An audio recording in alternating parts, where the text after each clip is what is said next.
I mean, I wasn't getting no money, but I had savings. Like, thing with me is I don't, I hustle hard, but I save too. So I had a bag, you know what I'm saying? Waiting for me. Did you do any of the little like the internet? What was it like? The virtual party? Nah, you know what? I wasn't feeling it too much. Like I did it a couple of times. Like I was doing like a lot of Zooms and stuff. But I wasn't really feeling it like that. These DJs were really out here hustling, man. I seen a lot of cash apps going up. Yeah, a lot of dudes was getting the cash apps and stuff. But I didn't even like really doing the cash app thing. No shade to anybody that was doing it. But I just kind of felt like it was a little on the begging side, and I wasn't feeling it. Did it make you restructure the way that you approach your career now? I think that everything that happened in the entertainment industry, if you don't restructure, you're gonna get lost in the sauce. Right. You're gonna get left behind. So absolutely. Like that. Like I know a lot of people did the virtual shit. I ain't gonna front. I watched a couple. I didn't like it. I felt there's a disconnect. I just felt weird just listening to watching him play the music and then people be like, yo, get a bottle, let's just drink and watch him DJ. I'm like, I don't want to see that shit. Like it look so there's that the world is going. So there's really an audience that works for, right? Because there's an audience of people that don't go out on the weekends, right? Yeah. Everybody not a party animal. Yes. So there's an audience that, it's amazing for, you know what I'm saying? Like when I do them, I can engage the crowd and get people going. For me, there's a little bit of a disconnect sometimes. Okay. Yeah. So I don't like it so much. Can I do it? Absolutely. Because even when I'm on radio, there's nobody in the room with me when I'm playing. You get what I'm saying? So you got to keep that energy up. You just got to be enthusiastic, keep the energy up, and keep trying to engage the audience. So one more question for this pandemic. Since you weren't getting booked, did it bring you back to a time when you first started DJing, or when you was really trying to get on and you didn't get booked? All right. So and you now probably was just going to the club with your laptop, and you was like, damn, I just feeding the play. So for me, pandemic was a well-needed break. I needed a break. Like I told you, I literally been grinding. I haven't stopped grinding. There was times where I was working 7 days a week in the club and doing private parties and doing everything else. I needed a break. Because I needed time to kind of restructure my brand, kind of figure out where I wanted to go with things, and redirect my marketing.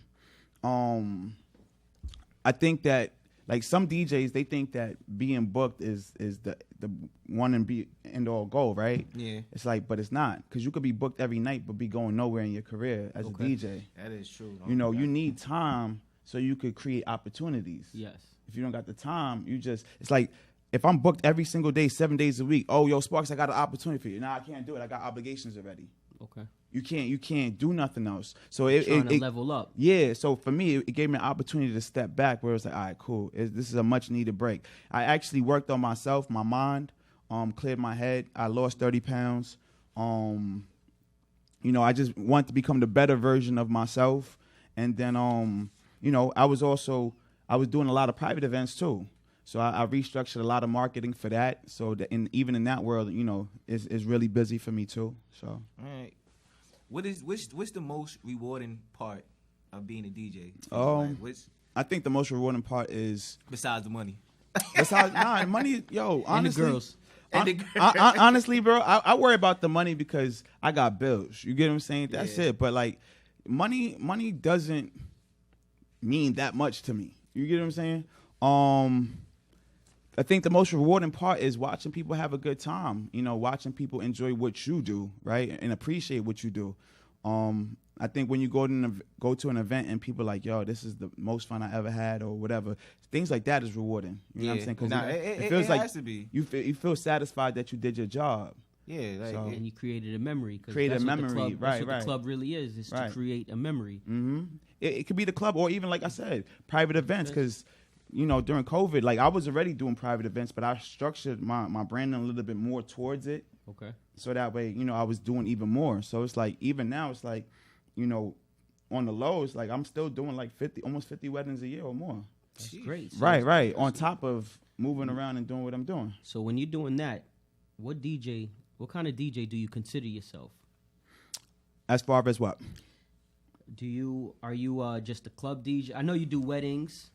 Matter of fact, What kind of DJ are you? What's the best genre of music that you feel comfortable playing? So I don't think any DJ likes to be put in a box. I think a lot of DJs that don't like to be put in a box, they automatically just lean towards saying, "Oh, I'm open format. I'm open format." But no. I think that, you know, my core is definitely hip hop and Caribbean. Okay. You know, and a lot of that is because of the upbringing, just being in the communities that I've grown up in. You know, it's always been Caribbean-based communities, and of course, we in America. So, you know, a lot of that is my core, right? But I'm still very good with other genres. You know what I'm saying? I do Latin parties. I do.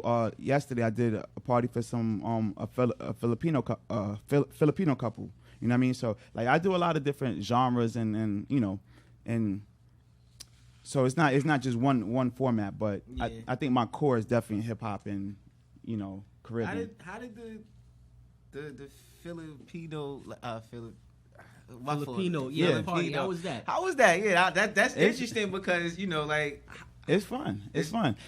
I like, see, the thing is this, like, every nationality. I've done Russian parties. I've done all types of, you know, different demographics. I do a lot of African parties too. They listen to their music, but they listen to ours too. You know what I mean? Yeah. Even like when you go overseas, like, they listen to so much American music that even though if they speak another language, they know our songs word for word. Yeah, of course. And, yeah, it's crazy. So you could really go to different, you know, demographics and play with and do what you do, and, you know, not have to worry about trying to step out of your own box. Okay, so this is something we're just gonna switch it up just a little bit. Yeah. Hot 97. Yeah. So, how did you get involved? Like, was that a big break for you? How did you feel? Oh, bro, you know what it is? I was. What age were you too? That's what I want to know. What age when I got on? When you got your first break at Hot 97? Well, I got on Hot 97 in 2017. Okay. So that was what, some years ago. But I think for me it was just like, yo, that was like one of the best moments of my life. Like, I grew up listening to, you know, Biggie on Hot 97. Yep. On, you know, I grew up listening to Funk Flex. My cassette tapes, I used to put it in when Funk Flex was in. Right, and hit the record button. So it's like now I'm at the same station that, like, I spent my whole life listening to. Yep. Like I said, hearing you on the radio, I was just like, that's Right. So felt yeah, good. It was that was that. I think that was one of the biggest. That was one of the biggest breaks. That right there. So that was a dream come true. Yeah, absolutely. Everything else was icing on the cake, right? Like, I did Saturday Night Live. I did like a lot of TV stuff, but I think all of those were just icing on the cake. Because the Hot 97 I was dreaming about from a kid. The TV stuff. How did it, like, Wendy Williams, MTV Awards? How did you get into that? A lot of that was tied into my Cardi situation. And all right, so was you nervous? I'm pretty sure, like how? No, I think I get more nervous on radio than TV. You do? Yeah. What's TV? You could stop it and start it over. Nah, but it's not even that. I think so with TV, it's like you in this big studio with people, so it just feels like I'm doing a regular private event. Yeah, Small like the camera's not always like directly in my face. Okay. So it's like when you're in a room and you're in a studio with a whole bunch of people, it just feels like you're doing an event. Yeah. So, you know, the pressure. I don't feel the pressure with TV. Cause the Jimmy Kimmel, the Saturday Night Live, those are big names. Those are not no bullshit shows. Those are there's a few accolades you got. Yeah. Saturday Night Live. Good Day. Yeah. DC. Oh yeah, the Good Day DC was a little bit different. That one felt real good because they was that was dope. I could see it in your face. Yeah, I still remember that to this day. How did you get on to DC though?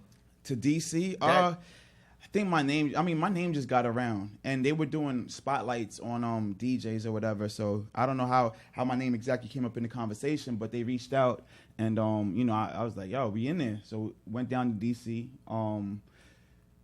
I forget how long I stayed down there, but we did that show, and then I actually did Steph Lover. She had a show on TV down in DC also. I haven't heard that name in a long time. Right. So Steph Lover, while I was there doing Good Day DC, then I went and did Steph Lover's show. Okay. Yeah. That's dope. Yo. I just wanna bubble back a little bit. But with Hot 97, how did you get your break and how did you meet Enuff? How did I get my break and meet Enuff? So the funny thing is with Enuff is I was always in the club with Enuff, right? Because we DJs, right? Yeah, so he was doing 2686, doing right? 2686 with y'all all the time. All right. So that's another thing. Right. DJ Envy used to shout y'all name out all the time. Right. Yeah. So but at that time though, I was still the little dude, right? So. Enuff didn't know me. And I think that I got onto his radar when I caught fire. Like, I caught fire like that run right before Cardi, going into Cardi and all that. I caught so much fire, like, everybody was hearing my name at that point. Okay. Right. Everybody was hearing my name at that point. The main thing in this industry is obviously who you know is going to open doors for you. But sometimes you just got to go in and bust it down, too. Like, yo, listen, I want to work here. So that's what you did with... Nah, I ain't do that. But the funny thing is, I got my other dudes on Hot 97, DJ Walla. Okay. Yeah. And shout out to DJ Walla. Spinfo was on the radio for a while, and I was telling him, like, yo, bro, get me on the radio. Yo, if you don't get me on the radio, if I can't come through the front door, I'm coming through the window. I always just tell you, I'm coming through the window. Unlock the door, I'm coming through the window. So this leads to my other question.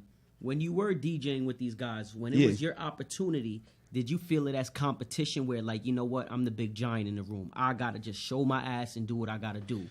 I think that whenever there's eyes in the room or ears in the room, you always want to show out. Okay. I think you should always be looking to put your best foot forward and, try to put your foot in a party or in an event and really make your mark.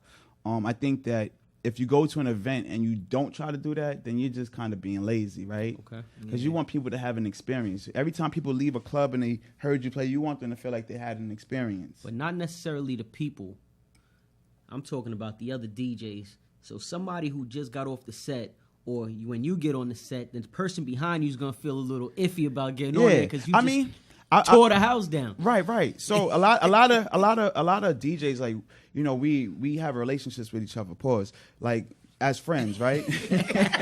I mean, I'm grown, but we still got to pause some things. Yo, I do too. I still pause. I don't care. Like, but I pause to my son sometimes. Gotta make it clear. I still pause, man. So a lot of times it's not so much of a competition thing. Sometimes it's more of a tag team thing, right?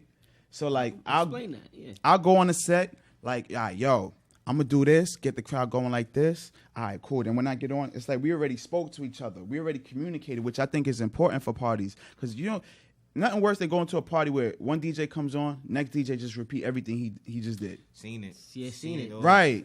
So we communicate. So now it's more like yo, tag me in. Set me up to win, and I'm going to knock it down. Okay. Because there's so many parts of a party, and no two parts of the party is the same. My fault to cut you off. I used to always do that a lot back in the day. Spinfo would come up to me. Spinfo was like, all right, what song did he play? Yeah, all right, cool. Yeah. All right, thank you. I got this, whatever. Right. Spinfo used to always ask me that question. Important. That was my It's important. Like, sometimes I'll go in the DJ's library and see, because there's a list that everything that you played, it'll come up on the list. Yeah. Okay? So I'll look and I'll make sure that I don't repeat.